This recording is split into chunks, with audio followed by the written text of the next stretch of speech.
Carlo আনচেলত্তিকে আনুষ্ঠানিকভাবে জাতীয় দলের কোচ হিসাবে পরিচয় করিয়ে দিল ব্রাজিল ফুটবল কনফেডারেশন। আর সেই মঞ্চেই বিশ্বকাপ বাছাইয়ের জন্য আসন্ন 2টি ম্যাচের জন্য দল ঘোষণা করলেন রিয়াল মাদ্রিদের এই সাবেক কোচ। জাতীয় দলে ফিরেছেন কাসেমিরো, রিচার্লিসন, আন্তোনি, তবে জায়গা হয়নি ফরওয়ার্ড নেইমার ও রিয়াল মাদ্রিদ তারকা রদ্রিগোর। অভিজ্ঞ গোলরক্ষক আলিসন ফিরেছেন চোট কাটিয়ে, তার সঙ্গে ফিরেছেন উগো সোসা, বাদ পড়েছেন ওয়েভারটন ও লুকাস পেরি।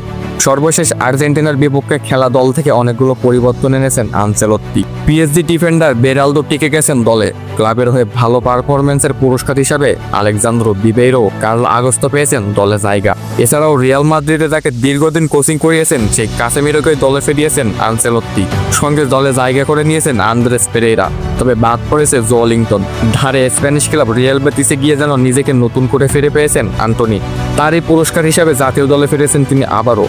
ফিরেছেন গ্যাব্রিয়েল মার্টিনেলি, ম্যাথিউস কুনহা ও রিচার্লিসনও। বাদ পড়েছেন জোয়া পেদ্রো ও সাবিনো। রিয়ালের হয়ে শেষ কয়েকটি ম্যাচ না খেলা রদ্রিগোরও জায়গা হয়নি দলে। চোটের সঙ্গে নিত্য লড়াই করে নেইমারকে আপাতত দলে ডাকেননি আনচেলত্তি। ইকুয়েডরের বিপক্ষে 6 জন খেলবে ব্রাজিল। 5 দিন পরে ঘরের মাঠে তাদের প্রতিপক্ষ হবে প্যারাগুয়ে। লাতিন আমেরিকা অঞ্চলের বাছাইয়ে 14 ম্যাচে 21 পয়েন্ট নিয়ে চতুর্থ স্থানে আছে ব্রাজিল। সমান ম্যাচে 31 পয়েন্ট নিয়ে চূড়ায় আর্জেন্টিনা। এরই মধ্যে এই অঞ্চল থেকে সবার আগে 2026 বিশ্বকাপের চূড়ান্ত পর্বে খেলা নিশ্চিত করেছে বিশ্ব চ্যাম্পিয়নরা।